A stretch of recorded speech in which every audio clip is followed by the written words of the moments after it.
इससे भी बड़ा झूठ क्या होगा कि रामराज में एक तरफ सरकार का नशा मुक्ति अभियान और दूसरी तरफ सरकार खुलवा रही है शराब की दुकान। योगी सरकार के 1 ट्रिलियन के बजट में शराब पीने वालों के लिए कोई विशेष व्यवस्था तक नहीं की गई है, जबकि शराब और पेट्रोल को भारत के अर्थव्यवस्था के भाग माने जाते हैं। यही कारण है कि कोई भी सरकार शराब और पेट्रोल को जीएसटी के दायरे में नहीं लाना चाहती है। कम से कम जीएसटी में आने से शराब के साथ चखना के पैसे तो बचेगा। आमतौर पर पीने वाले सरकार के खजाने तो भरते हैं, लेकिन सरकार के द्वारा इनके लिए कोई भी व्यवस्था नहीं किए जाते हैं। आज भी नाली किनारे बैठकर ठेले पर खड़े होकर शराब पीने को मजबूर हैं। कई बार तो बोतल खरीदने के बाद इनके पास चखने तक के पैसे नहीं बचते हैं और नमक के साथ इनको शराब पीना पड़ता है। शराब सेहत के लिए कितना खतरनाक है यह तो मैं नहीं बता सकता, क्योंकि मैं कैंसर विशेषज्ञ नहीं हूँ, लेकिन शराब नहीं पीने से सरकार के खजाने पर फर्क जरूर पड़ता है। 15 जुलाई 2021 को बिजनेस टुडे में छपी एक खबर के मुताबिक योगी सरकार के आने के बाद शराब की बिक्री में 74% का इजाफा दर्ज किया गया, जबकि इससे प्राप्त होने वाला रेवेन्यू 7% आंकी गई है। वहीं 13 जुलाई 2024 को इंडिया टुडे में छपी एक खबरों के मुताबिक उत्तर प्रदेश में 27,352 शराब की दुकानें हैं, जो लगभग 20 करोड़ की आबादी की जरूरतों को पूरा करती है। पिछले 15 वर्षों में राज्य में इन दुकानों की संख्या और शराब की बिक्री में से उत्पन्न राजस्व में उल्लेखनीय वृद्धि देखी गई है। अखबार ने लिखा है कि यह एक सर्वविदित तथ्य है कि शराब का पर वसूला जाने वाला उत्पादन शुल्क और शराब की दुकान संचालित करने के लिए भुगतान की जाने वाली लाइसेंस फीस भारत में राज्य सरकारों के लिए राजस्व के सबसे बड़े स्रोतों में से एक होते हैं। उत्तर प्रदेश जैसे बड़े और आबादी वाले राज्य में इसका मतलब राज्य के वार्षिक राजस्व का 10% तक है। लगभग 20 करोड़ की आबादी के लिए उत्तर प्रदेश में 27,352 शराब की दुकानें हैं। इसकी तुलना में 1.5 करोड़ से अधिक लोगों वाली दिल्ली में मात्र 850 शराब की दुकानें हैं।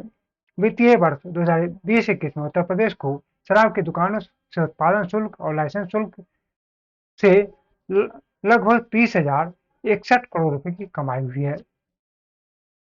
सूचना के अधिकार आरटीआई से प्राप्त जानकारी के अनुसार पिछले 15 वर्षों का डेटा जो प्रदान किया गया है, इसमें 3 सरकारें शामिल है, जिसमें भाजपा के योगी सरकार, उनके पूर्ववर्ती समाजवादी सरकार और उनके पूर्ववर्ती बीएसपी सरकार यानी कि मायावती की सरकार।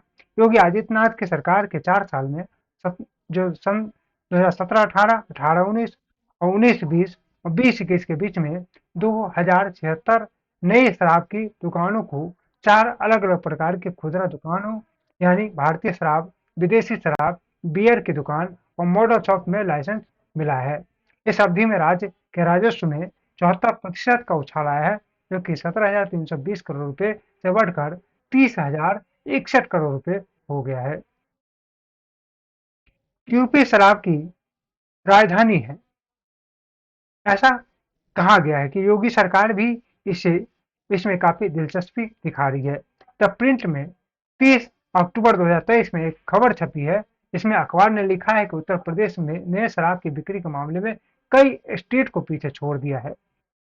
वहीं हिंदुस्तान टाइम्स में 11 मई 2023 को छपी एक खबर के मुताबिक उत्पादन शुल्क विभाग के आंकड़ों से पता चलता है कि यूपी में ट्रिपलर प्रतिदिन 115 करोड़ की शराब कटक जाते हैं। उत्तर प्रदेश में प्रयागराज ट्रिपलर से हर दिन 115 करोड़ की शराब और बियर घटक जाते हैं, जैसा कि प्रयागराज मुख्यालय वाले राज्य उत्पाद शुल्क विभाग द्वारा संकलित नवीनतम आंकड़ों से पता चलता है। आधिकारिक रिकॉर्ड के अनुसार राज्य के लगभग हर जिले में हर दिन 2.5 करोड़ से 3 करोड़ तक या इससे अधिक की शराब बिक्री दर्ज की जाती है। ये केवल 2 साल पहले की तुलना में एक महत्वपूर्ण वृद्धि है, जब राज्य के निवासी प्रतिदिन 85 करोड़ की शराब और बियर का उपभोग करते थे। अखबार ने आगे लिखा है कि उत्पादन शुल्क विभाग के एक वरिष्ठ अधिकारी के हवाले से अखबार ने लिखा है कि राज्य में ऐसे कई जिले हैं जहां एक दिन में 12 से 15 करोड़ रुपए की शराब और बियर की खपत हो रही है। आंकड़ों के मुताबिक प्रयागराज में एक दिन में औसतन 4.5 करोड़ रुपए की शराब और बियर बिक जाती है। भारी बिक्री के मामले की बात करें तो अग्रणी जिलों में नोएडा और गाजियाबाद शामिल है। यहाँ पे प्रतिदिन 13 से 14 करोड़ रुपए, आगरा में 12 से 13 करोड़, मेरठ में 10 करोड़, लखनऊ में एक दिन में 10 से 12 करोड़, कानपुर में 8 से 10 करोड़ रुपए और वाराणसी में प्रतिदिन 6 से 8 करोड़ की शराब की बिक्री है। सरकार हमेशा युवा, किसान, महिला, दलित, शोषित की बात करती है। यूपी में बढ़ते पर्यटन पर दम भरने वाली योगी सरकार को प्रदेश में शराब के बढ़ते बिक्री पर भी दम भरनी चाहिए, क्योंकि यह भी राज्य के लिए कम बड़ी उपलब्धि नहीं है। प्रदेश में शराब पीने वालों की संख्या में लगातार वृद्धि ही तो प्रदेश को समृद्धि की ओर लेकर जाएगा। सरकार के द्वारा चलाए जा रहे नशा मुक्ति अभियान से प्रदेश में नशेड़ियों की संख्या कम हो रहा है, ऐसा तो नहीं लगता है, बल्कि ऐसा लगता है कि ये संख्या साल दर साल 30-40% की दर से बढ़ ही रहे होंगे। रामराज की परिकल्पना अगर शराब बेचकर पूरी होती हो, तो शराब को निश्चित ही और और सरकार को निश्चित ही और प्रयास करने चाहिए। प्रदेश के युवाओं का भविष्य क्या होगा, ये तो समय बताएगा, लेकिन सरकारी खजाने जरूर भरेंगे। आप देख रहे थे समाज जागरण।